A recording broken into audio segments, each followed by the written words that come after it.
Hubo un tiempo en el que gigantes peludos caminaban por paisajes helados. Y no estoy hablando de una película o de un libro de fantasía. Esta es la historia real del mamut lanudo, una criatura que redefine nuestra idea de lo que es la vida salvaje. Imagina un animal del tamaño de un autobús pequeño, cubierto por un abrigo de pelo tan espeso que parece una alfombra, con unos colmillos enormes, curvados hacia arriba como si fueran dos medias lunas de marfil. Eran los reyes indiscutibles de la edad de hielo, pero aquí viene lo más sorprendente de todo.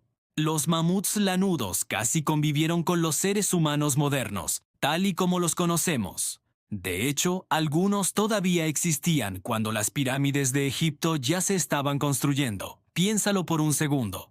Mientras en el desierto se levantaban monumentos que hoy consideramos maravillas del mundo antiguo, en una isla remota del océano Ártico todavía vagaban los últimos mamuts del planeta. Es una imagen increíble que conecta dos mundos que parecen totalmente separados. Pero antes de llegar a ese final solitario, vamos a viajar a su mundo. Imaginen Europa, Asia y Norteamérica cubiertas por estepas heladas.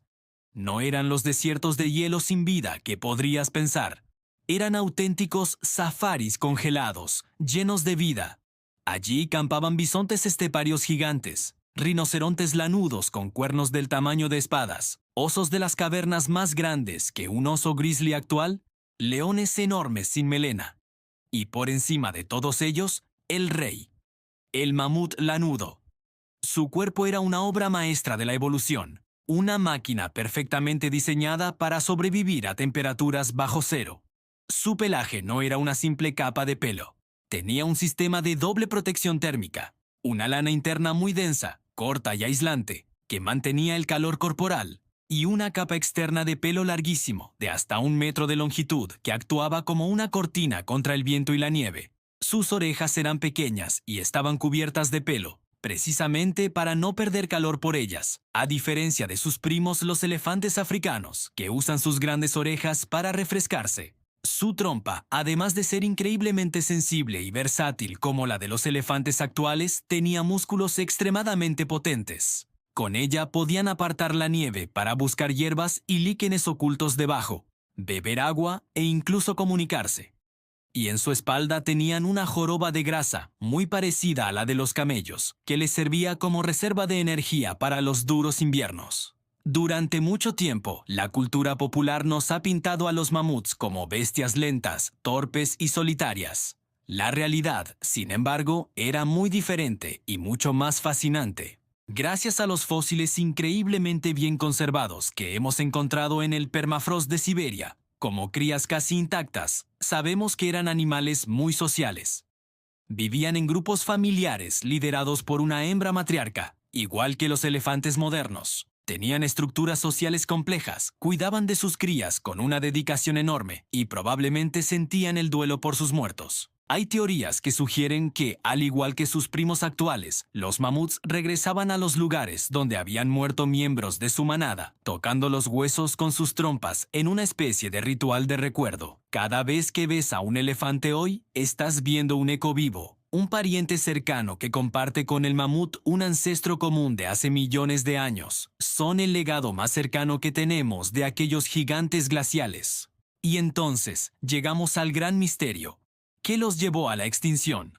Si estaban tan bien adaptados, ¿por qué desaparecieron? Durante años se repitió una explicación muy simple y directa. Los humanos los cazaron hasta el último ejemplar. Y es cierto que nuestros antepasados los cazaban. Eran una fuente vital de carne, grasa, huesos para herramientas y pieles para refugios. Pero la historia no es tan simple. El verdadero culpable, o al menos el principal, fue un cambio drástico en el planeta. El clima cambió. El mundo se calentó rápidamente al final de la última edad de hielo. Los glaciares que cubrían continentes enteros comenzaron a retirarse. Las praderas heladas, su hogar y su fuente de alimento, se transformaron. En su lugar, crecieron bosques densos y se formaron extensos pantanos. El ecosistema que lo sustentaba, su mundo entero, desapareció en apenas unos miles de años. Y sí, nosotros estábamos allí. Así que lo más probable es que fuera una combinación mortal de factores. Por un lado, un cambio climático rapidísimo que destruyó su hábitat. Por otro, la presión constante de la caza por parte de unos humanos cada vez más numerosos y eficientes. Y finalmente, un ecosistema que colapsaba por completo. Fue la tormenta perfecta. Y uno a uno, manada tras manada, los gigantes de la edad de hielo cayeron.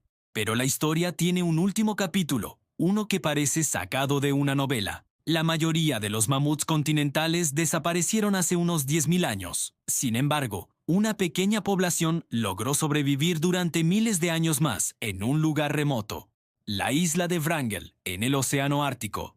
Estos mamuts quedaron aislados del resto del mundo cuando el nivel del mar subió y convirtió su península en una isla. Allí, sin depredadores humanos durante mucho tiempo y con suficiente vegetación, perduraron. Pero era una supervivencia precaria. Eran mamuts más pequeños, casi enanos en comparación con sus ancestros. Y con el paso de las generaciones, su acervo genético se debilitó por la endogamia. Eran los últimos ecos de una era perdida. Imagínalo por un momento. Mientras los primeros escribas de Mesopotamia ya anotaban historias en tablillas de arcilla y los faraones gobernaban Egipto, en una isla perdida y cubierta de nieve, todavía caminaba un mamut solitario. Un auténtico superviviente fuera de su tiempo, el último de su especie.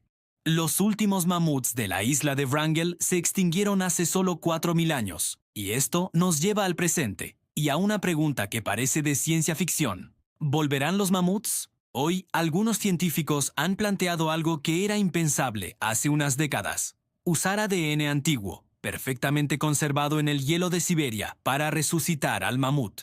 La idea no es clonar un mamut puro, sino introducir genes clave de mamut, como los del pelo lanudo, la grasa y la sangre resistente al frío, en el genoma de un elefante asiático, su pariente más cercano.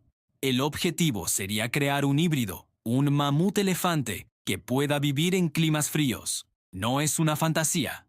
Es una posibilidad real que está siendo investigada activamente por laboratorios de todo el mundo. Pero la pregunta ya no es si podemos hacerlo. La pregunta es, ¿debemos?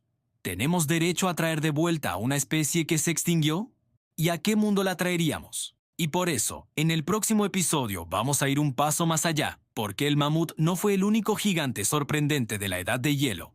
Existió un depredador colosal, más grande que cualquier oso actual. Una bestia capaz de enfrentarse a nuestros antepasados y reinar en los bosques helados.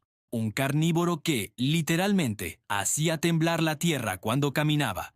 Y que nos demuestra que la edad de hielo no era un lugar para los débiles. Si te ha gustado este viaje al pasado, no olvides darle a like y suscribirte para no perderte el próximo episodio. Nos vemos en la próxima aventura.